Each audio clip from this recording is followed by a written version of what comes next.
પુરુષાર્થ 99 માળનો કરો કે 999 માળનો કરો, સુખ મેળવવાની ચાવી જો તમારી પાસે નહીં હોય તો તમારો પુરુષાર્થ નકામો છે. તમે માની લીધું સુખ શેમાં છે? વર્તમાન કાળમાં મારી દ્રષ્ટિએ તમે લોકોએ 4 જગ્યાએ તમારા સુખને માન્યું છે. નંબર 1, તમે માન્યું સુખ સંપત્તિમાં. નંબર 2, તમે માન્યું સુખ સત્તામાં.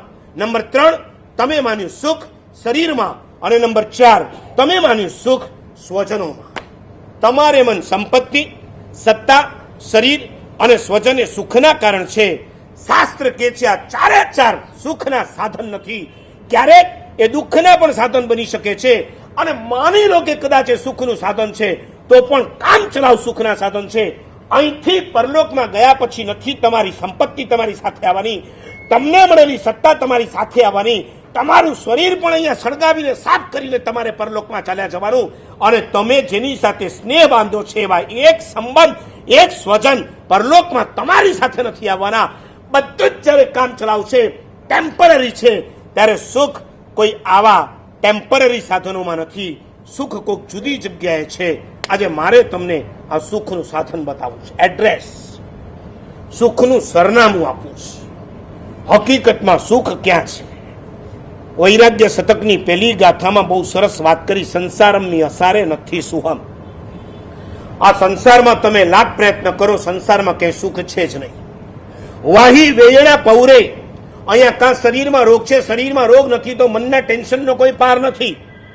અહીં બેઠેલામાંથી કોઈ છાતી ઠોકીને કહી શકે એમ છે કે મારા સાહેબ જન્મ્યા ત્યારથી મોટો થયો, અત્યાર સુધીમાં મને કોઈ મારી લાઈફમાં કોઈ ટેન્શન નથી આવ્યું, હું ક્યારેય ડિપ્રેશનની અંદર નથી ગયો, સ્ટ્રેસ જેવું કોઈ તત્વ મારી લાઈફમાં નથી, આવું કોઈ કહી શકે એમ છે ખરા? તમારી ક્યાં માંડો છો? આ 10 વર્ષનો છોકરાને આપણે કહીએ ને ગાથા, આજે મૂડ નથી, લે મૂડ નથી, તને ક્યાંથી આવડી ગયું? મૂડ નથી, મૂડ નથી, મૂડ આઉટ, મૂડલેસ. આજે મન નથી, ઈચ્છા નથી.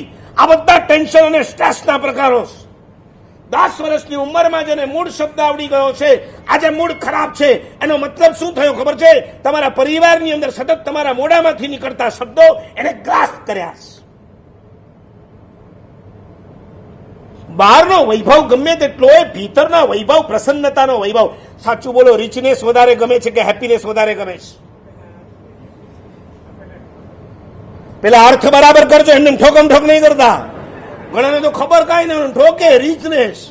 રિચનેસ ને હેપીનેસ. રિચનેસ એટલે શ્રીમંતાઈ, હેપીનેસ એટલે પ્રસન્નતા. શ્રીમંતાઈ જોઈએ છે કે પ્રસન્નતા જોઈએ છે?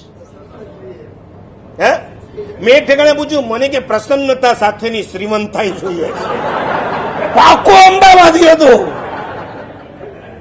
હું કહું 2 માંથી એક બોલ, 2 ને ભેગા કરી નાખો તે કરી નાખ્યું. રિચનેસ વગર જીવી શકાશે, હેપીનેસ વગર જીવી નહીં શકાય. આ દેશની અંદર લાખો અને કરોડો ગરીબો છે, એની પાસે રિચનેસ નથી પણ હેપીનેસ છે. તમે જોજો, માર્ક કરજો, ન્યૂઝની અંદર કે ચેનલની અંદર જેટલા પણ સમાચાર આવે એમાં તમને જોવા મળે છે કે ફલાણાએ આપઘાત કર્યો ને ફલાણો પંખે લટકી ગયો. આમાં કોઈ ગરીબનું ક્યારે પણ તમે વાંચ્યું ખરું? ખેડૂતની વાત નહીં લાવતા અહીંયા. અત્યારે ખેડૂતના સમાચારો મારી પાસે નહીં આપતા. એક ખેડૂતની તકલીફો જુદી છે, એમાં બહુ મોટું પોલિટિક્સ રમાઈ રહ્યું છે, એને અત્યારે બાજુ પર મૂકો. તમારી સામે જેટલા પણ સમાચાર છે એને જો તમે એનાલિસિસ કરશો ને તો તમને એમાં જોવા મળશે શ્રીમંતો જેટલા આપઘાત કરે છે એટલા ગરીબો આપઘાત નથી કરતા. પ્રત્યુષા કોણ હતી? પ્રત્યુષા કોણ હતી? ભિખારણ હતી? બાલિકા વધુ હતી? એ ભિખારણ નથી, શ્રીમંત હતી. અને છતાં જો એને આપઘાત કરવો પડતો હોય, દિવ્યા ભારતી કોણ હતી? કેમ આ બધાને આપઘાત કરવાના મન સૂજ્યા? અને કોઈ રસ્તામાં રખડતી ભિખારણને તમે ક્યારે જોઈ? એ પંખે લટકી ગઈ હોય, એ ગાડીના પાટા નીચે સૂઈ ગઈ હોય, એને બેગોન કે ગેમેક્શન પી લીધું હોય, એને અગ્નિ સ્નાન કરી નાખ્યું હોય, એક પ્રકાર આપઘાતના એમનામાં જોવા નહીં મળે, બધા શ્રીમંતોમાં જોવા મળશે. રિચનેસ છે, હેપીનેસ નથી. મારે તમને આવા હેપીનેસના 4 પ્રકાર બતાવવા છે. પહેલો પ્રકાર છે, જીવનમાં સંતોષથી ચડિયાતું મોટું કોઈ સુખ નથી. તમે સંપત્તિમાં સુખ માનો છો, હું કહું છું સંપત્તિમાં નહીં, સુખ સંતોષમાં છે. સાચું બોલો, પૈસા જેટલા વધ્યા સંજયભાઈ એટલું સુખ વધ્યું છે કે ભય વધ્યો છે? સુખ વધ્યું કે ભય વધ્યો? તમારા ઘરમાં રાખેલા પૈસાનું તમને ટેન્શન વધારે કે સુકૃતમાં તમે વાપરી રાખ્યા હોય એનું ટેન્શન વધારે? તમે એક ચડાવો લઈ લીધો કરોડ રૂપિયાનો અને કરોડ રૂપિયા તમે જમા પણ કરી દીધા, હવે એનું ટેન્શન ખરું? અને તમારા ઘરની અંદર ખાલી 2 લાખ રૂપિયા રાખ્યા હોય ને, 2 લાખ, એનું ટેન્શન હોય કે ના હોય? નોકરને ખબર તો નહીં પડી ગયો?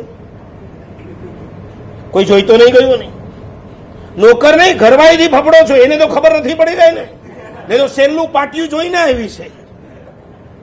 પત્નીએ એના પતિને કીધું કે લાવો તમારા માટે ટી શર્ટ લાવું છે. ઓલી કે કોઈ દિવસ નહીં ને આજે મારું શર્ટ તને ક્યાંથી યાદ આવી ગયું?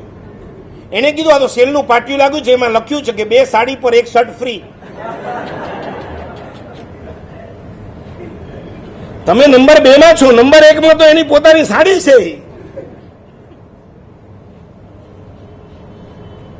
રિચનેસ તમારા જીવનની અંદર આવ્યા પછી ચાલી જશે, હેપીનેસ ને કાયમ માટે તમારે આત્મસાત કરવાની છે.